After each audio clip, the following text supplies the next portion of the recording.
Hello everyone, welcome to Hindi रोचक कहानियाँ channel. आज की कहानी है क्या डिम्पल को अपने पति के प्यार का एहसास हुआ। आज डिम्पल का जन्मदिन था। वो बेहद ही उत्सुक थी। मन ही मन सोच रही थी कि आज शाम को डिनर पर बाहर जाऊंगी तो ये साड़ी पहनूंगी। साहिल आज क्या गिफ्ट देंगे, पर पिछले साल का जन्मदिन याद करके मन कसेला हो गया था। पिछले साल जन्मदिन पर साहिल ने कुछ खास नहीं किया था, क्योंकि उनकी माँ को इस दुनिया से गए हुए सिर्फ 15 दिन ही हुए थे। डिम्पल और साहिल की शादी को 2 साल हुए थे। डिम्पल और साहिल की लव मैरिज थी। साहिल एक प्राइवेट कंपनी में नौकरी करता था और मिडिल क्लास परिवार से था।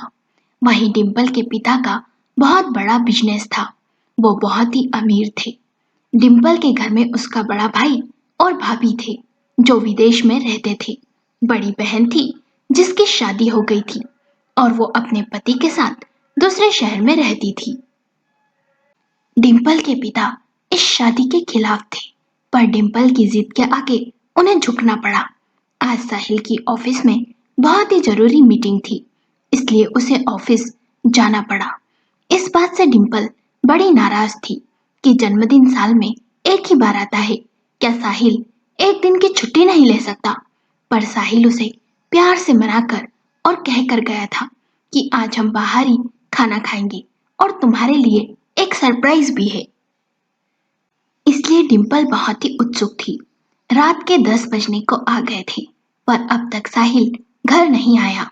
डिम्पल उसे कई बार कॉल कर चुकी थी, पर उसने कॉल भी नहीं उठाया। गुस्से के कारण डिम्पल आग बबूला हुए जा रही थी और तभी दरवाजे की घंटी बजी। डिम्पल ने देखा तो साहिल हाथ में बहुत सारे पैकेट ले खड़ा था। डिम्पल गुस्से से पैर पटकती सोफे पर जाकर बैठ गई। ये देख साहिल ने कहा, सॉरी यार, आज बहुत जरूरी मीटिंग थी, इसलिए आने में देरी हो गई। अच्छा देखो, मैं तुम्हारे लिए क्या लाया हूँ। साहिल ने पैकेट में से केक और फूलों का छोटा सा गुलदस्ता निकाल टेबल पर रख दिया। फिर दूसरे पैकेट में से उसने 2 खाने की थाली निकाली और बोला, देखो, मैं तुम्हारी हल्दीराम की पसंदीदा थाली भी लाया हूँ। ये देख डिम्पल और भड़क गई और बोली, हम तो बाहर डिनर करने जाने वाले थे ना, तो तुम ये सब क्यों लाए। साहिल ने कहा, हाँ जाने वाले थे, पर बहुत देर हो गई थी और मैंने सोचा घर पर ही आराम से बैठकर खाना खाएंगे। अच्छा, मैं हाथ मुंह धोकर आता हूँ, फिर केक काटते हैं और खाना खाते हैं।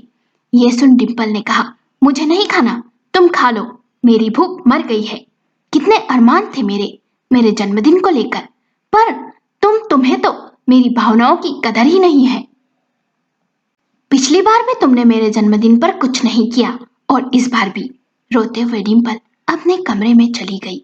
साहिल भी उसके पीछे पीछे गया और बोला, सॉरी कहा ना, आज बहुत जरूरी मीटिंग थी, मेरा उस मीटिंग में होना बहुत जरूरी था, अब माफ भी कर दो।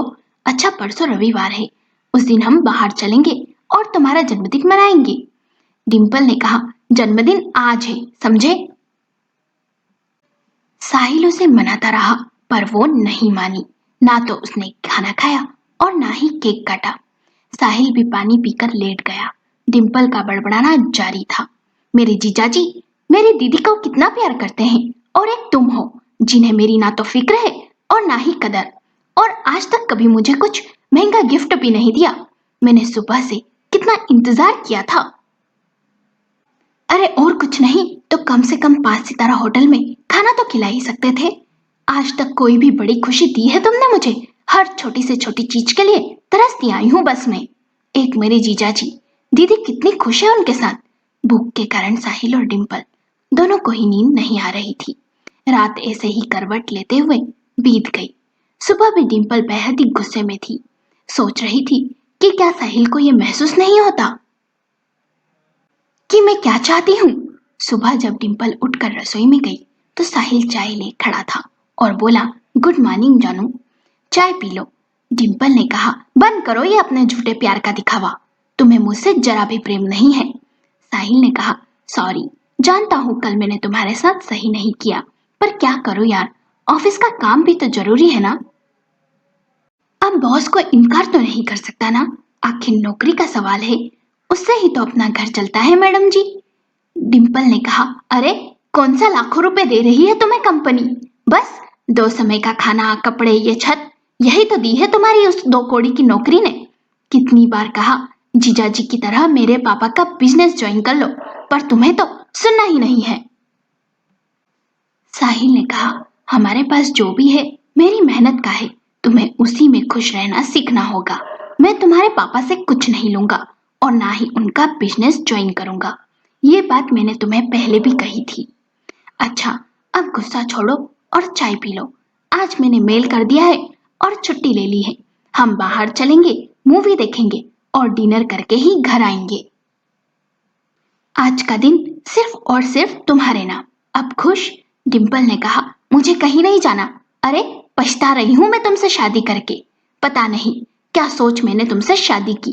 कितना कुछ दहेज में मेरे पापा देना चाहते थे, पर तुम्हें तो 1 रुपया भी नहीं चाहिए था। मेरे सारे सपने टूट गए, पर अब मुझे जो भी जरूरत होगी मैं अपने पापा से मांगूंगी। अरे तुमसे तो उम्मीद करना ही बेकार है। तुम जैसे आदमी से तो शादी करनी ही नहीं थी मुझे। डिम्पल बस बोले ही जा रही थी। साहिल ने कहा, मैंने पहले ही तुमसे और तुम्हारे पापा से कहा था कि मुझे कुछ नहीं चाहिए और मैं कभी भी बेईमानी कर रुपया नहीं कमाऊंगा। सदा ईमानदारी और सही राह पर ही चलूंगा। गृहस्थी अपने हिसाब से खुद के दम पर चलाऊंगा।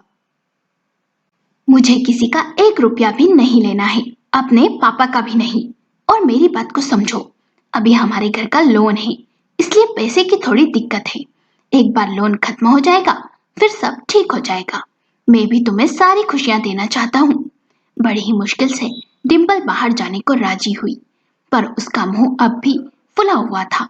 इस बात को 2-3 दिन बीते ही थे कि डिम्पल के पापा का फोन आ गया। उन्होंने बताया कि उसकी दीदी और जीजाजी कुछ दिनों के लिए रहने आए हैं, तो तू भी आ जा। बहुत दिनों से तुम आई नहीं हो, इस बहाने अपनी दीदी से भी मिल लेना। डिम्पल ने भी सोचा कुछ दिनों के लिए मायके हो आती हूँ, कम से कम शांति तो मिलेगी मन को। साहिल से उसने एक बार भी नहीं पूछा और उसे अपना टिकट करवाने को कह दिया। साहिल जानता था कि डिम्पल नाराज है, इसलिए उसने भी टिकट करवा दिया। सोचा कि कुछ दिन मायके में रहेगी तो मन शांत हो जाएगा और नाराजगी दूर हो जाएगी। साहिल डिम्पल को ट्रेन में बैठाकर बाहर खड़ा होकर हाथ हिलाने लगा, पर उसके चेहरे पर उदासी सी छा गई थी। पर डिम्पल ने एक बार भी प्यार से साहिल की तरफ नहीं देखा। ट्रेन चलने लगी। डिम्पल की आंखों के सामने साहिल का उदास चेहरा घूमने लगा और सोचने लगी कि साहिल को जीवन साथी के रूप में मैंने ही चुना था।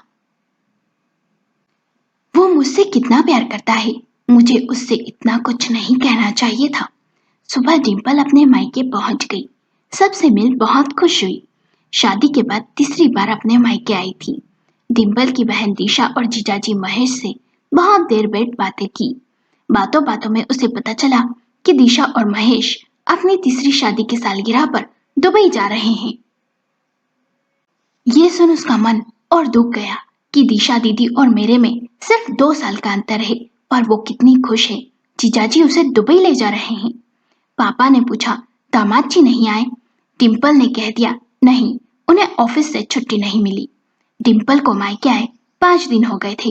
रोज सुबह शाम साहिल व्हाट्सएप पर मैसेज करता और रात को फोन भी करता। दिशा डिम्पल से रोज पूछती कि साहिल ने जन्मदिन पर क्या गिफ्ट दिया। डिम्पल हर बार बात को टाल जाती और मन ही मन गुस्सा होती। डिम्पल के पापा ने बताया कि दिशा और महेश के दुबई जाने का खर्च वे उठा रहे हैं और साथ ही साथ पूछा कि तुम और साहिल भी घूमने जाना चाहते हो तो मैं टिकट करवा दूंगा। जब डिम्पल ने साहिल से पूछा तो उसने इनकार कर दिया कि वो पापा के खर्च से कहीं नहीं जाएगा। यह सुन डिम्पल को और गुस्सा आया कि कैसा हरिश्चंद्र मिला है उसे। और एक जीजाजी हैं जो हर बात में हाँ मिलाते हैं पत्नी की। डिम्पल फिर गुस्सा हो गई और उसने 3 दिन से साहिल से बात तक नहीं की।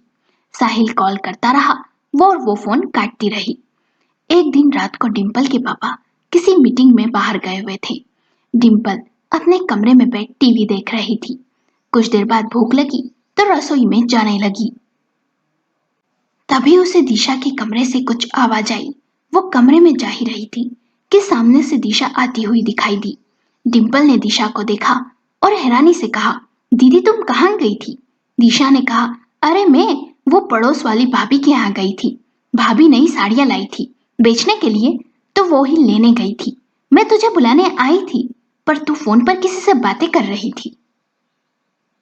डिम्पल ने दिशा को कहा, दीदी आप खाना लगाओ, मैं अभी आती हूँ। डिम्पल सोचने लगी, जब दीदी यहाँ है तो कमरे में जीजाजी के साथ कौन है? डिम्पल कमरे में जाने ही वाली थी कि उसे खाना बनाने वाली शिवानी अपने दुपट्टे को सही करते हुए निकलती दिखाई दी। उसके बाल भी अस्त व्यस्त थे और बिंदी फैली हुई सी थी। शिवानी डिम्पल को देख सकपका गई और तेज कदमों से चलती हुई बाहर चली गई। डिम्पल ये देख हैरान सी खड़ी रह गई। आज उसका मन कहीं भी नहीं लग रहा था। मन तो कर रहा था अपनी बहन को सब कुछ सच बता दे, पर उसकी गर्भावस्था के बारे में सोच हिम्मत ना कर सकी। डिम्पल सोचने लगी, क्या समझा था मैंने जीजाजी को, और वे क्या निकले। जीजाजी से घिन आने लगी है उसे। और दीदी जीजाजी की कितनी तारीफ और विश्वास करती है, और जीजाजी छी। एक साहिल है जो मेरी खुशी में ही अपनी खुशी ढूंढते हैं, और मैंने कितना कुछ कह दिया उन्हें, पर उन्होंने बुरा तक नहीं माना। आज तक कभी भी उन्होंने पराई औरत की तरफ नजर उठाकर नहीं देखा। डिम्पल को अपनी गलती का एहसास होने लगा था। उसने सुबह उठते ही साहिल को फोन लगाया, पर साहिल ने कॉल नहीं उठाया। जब साहिल ने फोन उठाया तो उसने बताया कि आज सुबह से ही उसे बुखार आ रहा है, इसलिए ऑफिस भी नहीं गया। ये सुन डिम्पल को चिंता होने लगी। सुबह महेश हॉल में अकेले बैठा था, दिशा नहा रही थी। तब डिम्पल महेश के पास आई और बोली, जीजाजी उस शिवानी से दूर ही रहना तो आपके लिए अच्छा होगा। मैंने रात को सब देख लिया था। वो तो दीदी प्रेग्नेंट है, इसलिए मैंने कुछ नहीं कहा। यदि आगे से शिवानी या किसी और औरत के साथ देखा ना, तो मैं पापा और दीदी को सब बता दूंगी। इसे आप मेरी धमकी समझे या चेतावनी? ये सुन महेश के होश उड़ गए थे। वो कुछ कह न सका। डिम्पल तुरंत ही रात की ट्रेन से घर जाने को निकल गई। सुबह जैसे ही घर पहुंची तो देखा साहिल को बहुत ही तेज बुखार है। उसने तुरंत ही डॉक्टर को बुलाया। डॉक्टर ने दवा दी, जिससे साहिल को थोड़ा आराम मिला। साहिल ने डिम्पल से कहा, तुम क्यों आई? मैं ठीक हो जाता, मेरी वजह से तुम्हें मायके से जल्दी आना पड़ा, सॉरी। डिम्पल ने कहा, आप मुझे माफ कर दो साहिल, मैं ही गलत थी। डिम्पल की आंखों से आंसू बहने लगे। फिर डिम्पल सोचने लगी, मैं अपनी ख्वाहिशें साहिल पर लादती रही, कभी साहिल के बारे में नहीं सोचा। क्या उसका मन नहीं होता होगा घूमने जाए, ऐशो आराम से जिए। वो चाहे तो पापा के रुपयों से जीजाजी जैसे ऐश कर सकता है, पर वो स्वाभिमान से जीना चाहता है। साहिल कितना सरल, शांत, हंसमुख किस्म का इंसान है। कितना प्यार और आजादी दी है साहिल ने मुझे, पर मैं ही उसे नहीं पहचान पाई। साहिल ने कहा, जो हुआ उसे भूल जाओ डिम्पल, मैं तुमसे बहुत प्यार करता हूँ। तुम्हें शिकायत के एक भी मौके नहीं दूंगा अब, ये मेरा वादा है। डिम्पल ने कहा, मैं भी बहुत प्यार करती हूँ। डिम्पल के मन के अंधियारे दूर हो चुके थे। अब उसे साहिल से कोई शिकायत नहीं थी, बल्कि अपनी पसंद और फैसले पर गर्व था। दोस्तों, आपको कहानी कैसी लगी? हमें अपने विचार कमेंट करके बताएं। कहानी पसंद आई हो तो लाइक करें, शेयर करें और चैनल को सब्सक्राइब करें।